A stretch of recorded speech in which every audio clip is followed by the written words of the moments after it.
going to be easy to create this course, and what is the outcome that they hope to have? Really important step. Broad in terms of your niche equals broke. Find a micro niche. We don't want to create overwhelm, because if you were feeling stuck on that step, don't worry, you're not alone. Hello. Welcome to Outlining Your Course in 4 Easy Steps. I'm Steph Simmons, and I'm an entrepreneur, mom of 6, and I love talking all things online business. So welcome to my channel. I hope you subscribe, but let's get into the meat of delivering an online course and how you can create your outline so that you can get started building that course today. So we're going to talk about 4 easy steps to do that. I'm also going to offer you a little bit of a bonus step at the end. But what do I know about building an online course? I've built a few over the years, and I will say I'm offering some online courses right now inside my community at Freedom Culture Co. I'm the founder of Freedom Culture. I consider myself to be a freedom culture curator, which really means helping you create freedom that you want in your life through an online business. So let's dive into your online course outline. So the first very easy step, and we want to keep thinking of this as easy. I'm very into visualization and manifestation. And I think as long as we can keep it feeling as though it's going to be easy to create this course, that's the overall feeling we want to take with us into this process, because it doesn't have to be hard. And I'm going to show you what you can do to keep it easy for you. So the first step is identifying the transformation that your learners hope to receive as an outcome to taking your course. So if you haven't considered that yet, what is it that you are teaching them? What is it that they can expect to experience through your course? And what is the outcome that they hope to have when they're done it? So think about that. And some of the clarity that will come out of this first step will also be around who you are serving this course to. So who are the people who are going to be taking your course? And if you don't know, this is a really important step, and I don't want you to skip it. So if you're not sure about who your niche is, if you've even heard the word niche before, if you've talked about it, if you thought, you know what, I don't want a niche, I really am going to suggest that you try and find a micro niche. And there's a reason for that. Broad general topics, especially when you're first getting started in the course, really present a bit of a challenge when you're trying to break into the marketplace. It can be very saturated in the sense of lots of people are online delivering lots of types of courses. So take Sarah, for example. So Sarah launched an online general fitness course, and she was struggling to get people into it, struggling to get it in front of people, and just struggling to sell it in general. After narrowing her niche to Pilates for postpartum moms, her sales tripled almost instantly. That's what I'm talking about here. It's very easy to offer a solution for everyone. But when you try to serve everyone, you end up serving no one. And we don't want that. The great Stu McLaren said that. I love him so much. Thank you for always teaching me that. So I think it's really important to remember that broad in terms of your niche equals broke. And we want to remember that. So we always want to force ourselves to create some type of micro niche. So think about who you are serving and how can we make that into a smaller group of people. Because then what happens is you get really familiar with who your target market is. Who is the person that is going to be joining your course, and what do they want to achieve? So that can be the first very sometimes daunting task in figuring all of that out. But let me just say, go with your instincts on this one. So if you don't have an audience or you don't know exactly who the course is going to be serving, then just pick a group. Pick the group that you want to serve. So if you're not already getting an abundance of people asking you for help in this area that you're creating a course around, then you have the freedom to decide who it is that you want to provide that course to. So for example, you can use the 100 people in a room analogy, where you think about if you had a room and you could fill it with 100 people that want to hear your offer, that want to hear what you have to say, that potentially would buy from you, who are those people that you would want most to fill that room with? And that can be the answer to the question of who is your course designed to serve, and what is the transformation they can expect to get out of it? So we want to really make sure that inside of your course, you only have the information necessary for them to make that transformation in the end. We don't want to fill it with all kinds of filler fluff things that, are just, well, you could also do this or also do that. We don't want to create overwhelm. We only want to provide them with the details that they need in order to take the steps necessary to finish your course and to experience the transformation that you're promising them. So be really intentional here when you're building this course outline, because we don't want to make it overly complicated for people either. People nowadays have even more shorter attention spans, so we want to make sure that we're providing bite-sized pieces of content for them to consume. That brings me to step number 2, and that is organizing your content topics and creating the actual course outline. So here in step 2, you want to break down the course into modules or sections. So you can call them modules, you can call them units, whatever you want. And then underneath those modules, you'll find some lessons. The outline serves as a roadmap for that learner to flow through your course. So let's think of this way. The client journey, your client is starting here. This is now. They're going to take a bunch of steps and then they're going to experience the transformation that your course is promising them, right?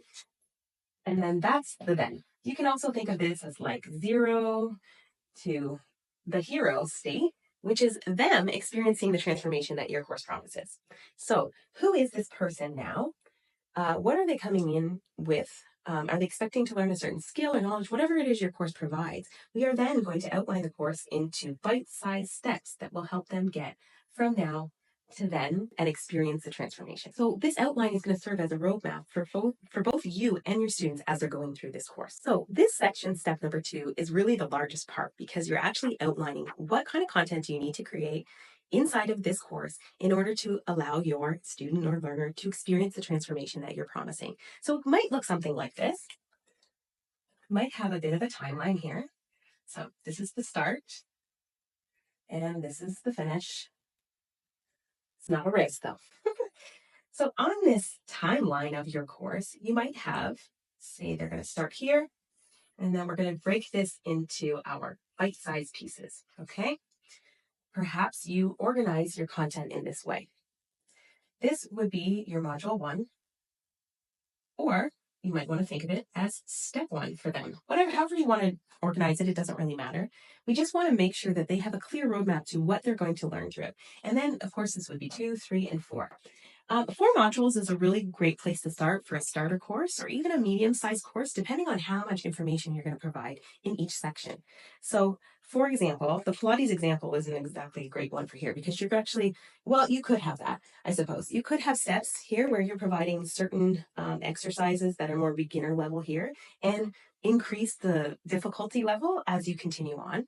But this might be also great for teaching someone. So let's take my topic here today.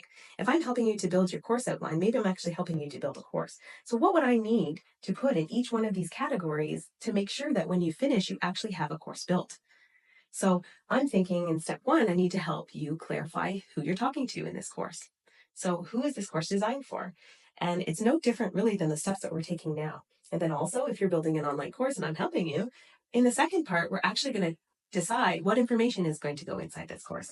And I might have that listed in 1, 2, and 3 lessons, maybe some videos inside here. And we'll talk about that in step 3, which is coming up around course content. So deciding what exactly you're going to talk about in this course and making sure that that lines up with what you expect them to feel here and to have achieved by the time they get to this finish line is really important. So when you're thinking about your outline of your course, you really want to sit down and say, okay, what specifically do I need to teach them during the journey that they're taking in my online course?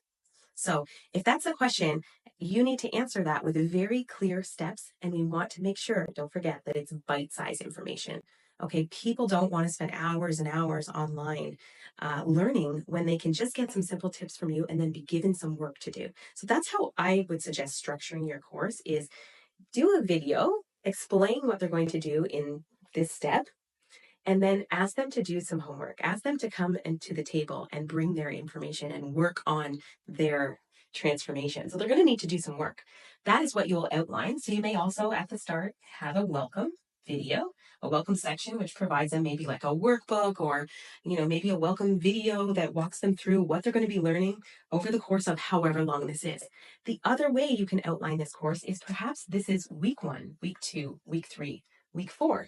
Because it's a 4-week course. So then in week 1, you're going to do these things, week 2, week 3, week 4.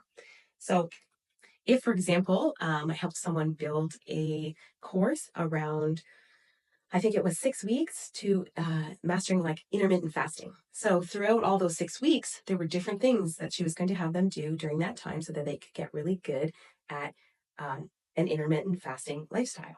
So when you're thinking about something like that, what would you need to tell them in week one in order for them to understand all about what the journey is going to look like? So be sure to provide that detail to them, but keep it simple. We want to keep the video short, providing enough information, of course, but making sure that we keep it short and sweet and to the point, because that's what people tend to want these days. Okay, I think that we're going to move right on into step number 3, choosing your content formats. So what do I mean by that? How are you going to deliver this course? Is it going to be a workbook that people have to read through to consume? Or are you going to add some video, audio? So that's what we're going to talk about in this section. Now, this does not also have to be overcomplicated. This video right now, I'm recording in my office. I have some natural light coming in. Of course, there's just a few shadows, but who cares? I'm not overthinking this because my goal is to deliver this content to you as soon as possible. I don't want to wait until I have the perfect situation or the perfect studio. Just get that content out to these people so that you can help them. So don't overthink this part. What can be really great way of delivering the content is through audio. So a lot of people say, well, I don't really want to get on video just yet. I'm not really comfortable. And to be honest, to be really comfortable can take an extreme amount of takes. Even this video has been edited and you know, there's nothing wrong with that, right? But if you're not a video editor or you don't see yourself even being comfortable on camera and you're going to have to read from a piece of paper, I got my paper here too. It doesn't really matter. You just need to get the information out of you and into their hands. So how do you feel most comfortable delivering that? So here's some options. Obviously, we talked about video, and video can mean talking like this in front of the camera, but video can also mean perhaps you're actually showing them the exercise or the food or the recipes, whatever it is that your course is offering. That video can really describe that very well. It doesn't necessarily have to be a video of you. So I could not even be showing myself in this video. Maybe I could just be showing my hand writing this on a whiteboard and record myself doing that. It's totally okay. Videos are are a really great way of people consuming information. A lot of people are visual learners, visual, and they like to hear it, as opposed to just sitting down and reading through a workbook or reading a lesson on a screen or whatever. So think about multiple forms of delivery for your course. So video, we also have audio. If you love Canva, you could make some slides in Canva and create a presentation and then just talk over the presentation. You don't have to show your face, but it is a great way of people having another option to absorb your content. And however, lots of people learn in different ways. So we want to provide them many different ways to consume this material. Audio is a great option for that. We can also, obviously, you can use any kind of photos, maybe in those slides or in the workbook to demonstrate the examples of whatever it is that you're teaching. Other great ways would be taking some quizzes. So we can have quizzes that sort of test their progress through if that's necessary in your course. You don't have to do that, but maybe you want to sort of gauge, have they learned what they need to learn in order to move on to step 2 or 3 or 4, whatever it is. So of course, then we want to have some written info. So they will have to do some reading with that. But that could be in the form of homework even. So maybe you do have a workbook. You deliver the lesson by video or audio in a presentation, but then maybe they have some homework to do that takes them from week 1 to week 2. Maybe it's better for them to do the homework in week 1 before moving on to week 2. So think about all those things when you are delivering this content and thinking about how you can actually get it into their hands, because all of that actually then does become part of that outline for your course. So in week 1, I'm going to have a video. It's going to talk about XYZ. In week 2, I'm going to have an audio presentation that I've made in Canva. You do not have to be that complicated about it. You can just deliver the information, and you absolutely can also just deliver it in written format. I'm just offering you some different ways because that's my job, and I want to make sure that you make the best course possible for you and for the people that need it. So I would definitely consider using a mix of these formats. If you want to omit quizzes or you don't have photos, whatever, some video, a little bit of audio, and some written info, amazing. That gives people a really fun way of consuming the info in your course as well. So they are going to be bored. It's not just going to be you talking at them the whole time, whatever it is. Also remember, you can add some live aspects to your course as well. So if you want to, say, deliver a live Zoom during your course, maybe you want to offer a Q&A. That's a very popular thing to do, is offer a Q&A session. Maybe once per week, if it's a 4-week course, or if it's a 6-week course, maybe once a week you say, hey, I'm going to be online live on Zoom or in a Facebook group, whatever you want. And I'm going to answer any questions that you have. You can ask them to pre-submit them, or you can just get on there live and answer whoever's questions happen to be on there. You can provide them with a recorded replay of this if they aren't able to attend live with you. And that's a great addition to your course as well. A really good way of mixing up the content and delivering that extra value to your course participants as well. Now, sometimes this is not wanted if you're trying to just do an evergreen course, which means it just lives on the internet. People can purchase it and consume the course anytime they want, and you don't really need to schedule a live or show up live for that. Now, I would still suggest providing them some form of support through the course. Obviously, people get stuck, they have questions, so we do need to support our people and make sure that they're going to have success in our course and program, because we want them to. We want to know that what we're doing is actually helping them, but also we want them to share their progress with someone else who can benefit from our course as well, because that's called word of mouth, and there's no better marketing than that. So we want to make sure that we provide all of those things. Okay, and here we are already at step number 4, building a timeline or a schedule for your course. So taking all that content and the outline that you just created for the content that you're going to put into your course, and now putting that into some kind of timetable or schedule. Now, if this course is going to be in fact evergreen and it's going to live there and people can consume it at their own rate, that's not necessarily as important. However, if you are going to be offering some type of live Q&As or any kind of live support through the course, usually we do want to define that in a certain time frame. So let me give you an example. Perhaps your course, when they purchase it, they have access to your course for 6 months. So you're going to give them 6 months to complete your course. But during the first month, you're going to offer them weekly live Q&A. This is just one example, okay? You don't have to do this. So during this first month, I'm going to offer that because this course is actually structured as a 4-week course. So if it's a 4-week course, why am I offering them this? Because I want to make sure that I'm not leaving anybody out. I want to make sure that just because they purchased a 4-week course, I'm always letting them know that you can do this on your own time because you have 6 months to actually complete it. Now, do we want to always tell them that they have 6 months and we really want them to do it in 4 weeks? Well, not necessarily, but you want to make sure that they know that when they pay for something, they're actually going to be able to use it and do the work and have some type of transformation. Sometimes people take longer. Maybe a 4-week course for somebody who works from home and can make their own hours is way easier to consume than someone who is in a 9-to-5 Monday to Friday and has to do this on evening and weekends between kids stuff or their own activities or building their own side business, whatever it is, right? We want to make sure that we are being flexible with the people, but your commitment remains here.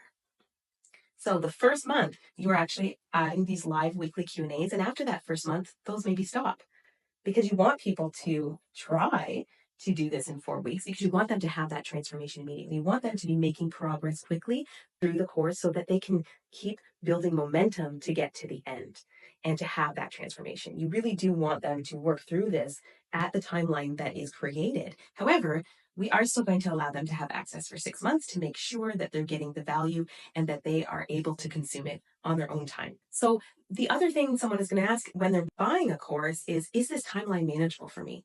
So this structure, and which is just one example, you can use, 6 months, a year, whatever it is you want. Maybe this is a 6-week or 8-week course, or maybe it's designed to be carried out over 3 months. Whatever it is, it doesn't matter. It's the same thing. Decide what you're going to contribute and when you need to be available so that and you can schedule on your own calendar, okay, I need to be here for these people during these times. But they do want to know that this timeline is manageable for them. And that's why we want to make sure that we let them know this when we're selling this course to them. This is designed to be a 4-week course, but I'm going to give you 6 months access just to make sure that you're going to be able to complete it. Something like that. So most courses now are evergreen and people have lifetime access. Lifetime access, though, remember, means as long as the business is active. So if you have lifetime access to something, that doesn't really mean that you're always going to have access to it in your lifetime. It means the lifetime of the business. So you definitely want to make sure you might put that in your terms and conditions if you're making an evergreen course and you are telling people that they have lifetime access. Okay. So that was the 4 easy steps to building an online course outline. And now I'm going to give you the 5th bonus step. In the 5th step, I want you to add on this very important and crucial step, in helping people have success through your course and not open your course and feel immediately overwhelmed and daunted. So the fifth step, scale down and simplify. Scale down and simplify your content. Be sure the content is delivered in those bite-sized steps that we talked about. And we want to make sure that you're not over delivering on the content and overwhelming the student or the learner, client, whatever you want to call them. Okay, we want to make sure that if you're going to over deliver, do it in a sense of maybe those live Q&As or that type of value, so that they have an opportunity to ask you questions, but don't over deliver on the content that they have to consume in order to move forward in the course. Okay, we don't want them getting stuck. We don't want them looking at the course and looking at all the stuff they have to go through and going, oh my gosh, this is going to take me forever. We don't want that. If you say it's a 4-week course, make it a 4-week course. So be sure to, after you've created that outline of your content and all those, weeks or whatever it is that you've created, then I want you to go through these week by week and cross off a few things. Because chances are, and you likely like to over deliver because you want to add massive value in there for everybody. But please know that most of that is not actually needed for them to actually have the transformation that you want them to have, right? You want them to get to this place. You want them to start at zero or the now and to end up here. And the only way for them to do that is to consume a bit of content, have some momentum to move into the next bit of content and be able to keep moving. If you have too much in here and it's like this long, do you think how long is it going to take them to get to this next step? They're going to feel like they're not making progress. And we don't want that. We want them to make progress. So remember to do this fifth bonus step and scale down and simplify that content. Go back, look over it, and remove some of the things that aren't really necessarily needed to be there. You can always provide them some bonus content at the end, just like I'm doing right now. Did you necessarily need to know that? No, but I want you to be successful, so I'm tacking it on, right? And I really thought about whether or not I should go into depth on this, because I did talk about bite-sized pieces in another section, but it's just an example, right? I can add this on the end because you already got all the other stuff. You could have stopped the video a few minutes ago if you wanted to, if this was all you could consume, right? That's it for me. I hope that you've enjoyed outlining your course in 5 easy steps. That's not what I said, right? So the 4 easy steps became 5 because I wanted to add on that 5th important piece for you to make sure to consider. So thank you so much for joining me to outline your course in 4 easy steps. I appreciate you here. Make sure that you subscribe, and guess what's coming up next? Well, I have another video that I really want you to watch that I'm going to tag down here that fits in perfectly with what you have just learned, is how to choose the right niche for your online course and why a micro niche works so well. I'm going to go into more detail about that because if you were feeling stuck on that step, don't worry, you're not alone. Many people feel stuck on that step and have a really hard time narrowing down their niche. So I'm going to do a video all about it. Check that out below. Also, if you're wanting to check out my Freedom Culture community, I absolutely have that link below as well. I'd love to see you in there. If you're a female entrepreneur who wants to build an amazing online business and feel supported, surrounded by like-minded people, in our community, you can definitely find that there. I'm there to support you all the time. We have courses in there. We have resources. We have tech tutorials. Okay. Don't sleep on that because I'm telling you, step by step, learning how to use a piece of tech that you need to use in your business is fine. We love offering that to us. We love tech in our community, and we love making sure that you know how to use it for your business. So join us there. Thank you so much. Bye for now.